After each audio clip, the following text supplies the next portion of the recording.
Welcome to another episode of the Remdesivir Files, a COVID-19 chronicle.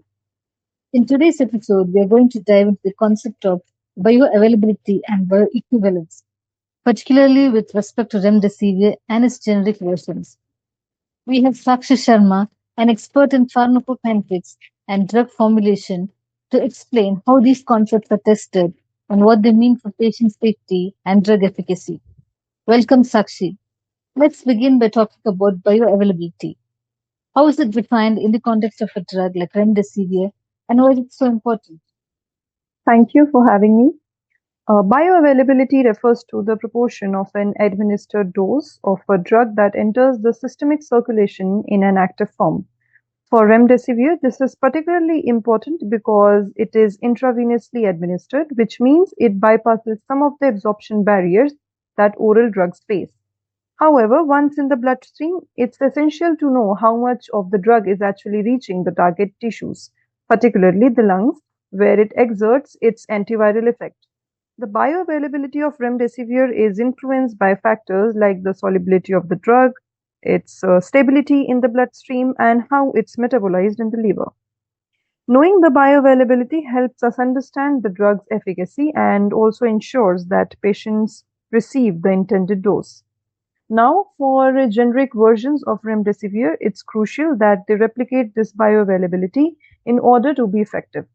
If a generic version has a lower bioavailability, it might not reach the necessary therapeutic levels in the bloodstream, hence compromising the treatment outcomes. That's a great explanation of bioavailability. Now, moving to bioequivalence, how do scientists test whether a generic version of remdesivir is bioequivalent to the branded version, and why is this process so important? Bioequivalence testing ensures that a generic drug performs in the same way as the original branded version, meaning it has the same bioavailability within an acceptable range. For remdesivir generics, the goal is to confirm that the active ingredient, when administered in the same dosage form and route of administration, reaches the bloodstream at the same rate and to the same extent as the branded version. This testing is usually done through comparative pharmacokinetic studies, where the concentration of the drug in the blood is measured over time in healthy volunteers or patients. The key parameters compared are the area under curve, which is AUC, and the peak plasma concentration, which is Cmax. To meet regulatory standards, generics must show that the ratio of AUC and Cmax between the generic and the branded drug falls within a specified range, typically 80 to 125%. If these values are within this range, the generic can be considered bioequivalent, which means it is expected to have the same therapeutic effect and safety profile as the original formulation. This process is critical to ensure that patients receive the same clinical benefits and there is no risk of or there is no risk of under or overdosing when switching from a brand name drug to its generic counterpart. That's a very detailed explanation. So, when a generic version of remdesivir passes bioequivalence testing, what does this mean for patient safety and treatment efficacy? Can there be any variations in how patients respond to different versions? Great question. When a generic version passes bioequivalence testing, it means that in theory it should have the same efficacy and safety as the branded version. This gives healthcare professionals confidence that the generic can be used as a substitute without altering the expected therapeutic outcome.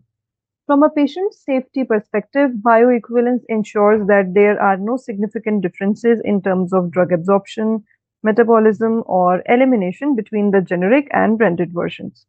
This minimizes the risk of side effects or lack of efficacy that could arise from inconsistent drug exposure. However, it's important to note that while bioequivalence guarantees similarity in drug absorption and therapeutic effects, individual responses can still vary due to factors like genetic differences or comorbid conditions or even drug interactions. But overall, bioequivalence testing is designed to ensure that generics are safe and effective alternatives, offering a reliable treatment option without compromising patient care. That's really insightful. Finally, What are some of the challenges in ensuring bioavailability and bioequivalence, particularly for drugs like remdesivir that are used in critical, high stakes conditions like COVID 19? The challenges in ensuring bioavailability and bioequivalence for critical drugs like remdesivir lie primarily in maintaining consistency during manufacturing and ensuring stability in different environmental conditions. For instance, remdesivir is often stored and transported under very specific conditions to maintain its stability, and any deviations from these conditions could potentially affect its bioavailability. For generics manufacturing, scale-up can sometimes introduce variability, especially when it comes to ensuring that the same formulation and delivery methods are used across different batches. Moreover, for drugs used in critical conditions like COVID-19, bioequivalence testing must be extremely precise. Even small differences in drug absorption can lead to significant differences in treatment outcomes, particularly in severe cases. That's why rigorous testing protocols are followed, and additional clinical studies may sometimes be needed to confirm that generics meet the necessary threshold, especially if they are being used in the vulnerable populations. Thank you so much for breaking this down to us. It's clear that ensuring bioequivalence and bioavailability for remdesivir, especially when considering generics, is a complex but essential part of making sure patients get the right treatment. We appreciate your expertise today. Thank you for having me. It's always a pleasure to discuss these important aspects of drug testing, and I'm glad to help clarify these concepts for your audience. That's it for today's episode of the Remdesivir Files. Thanks for tuning in, and we hope to see you next time for more technical deep dives into Remdesivir.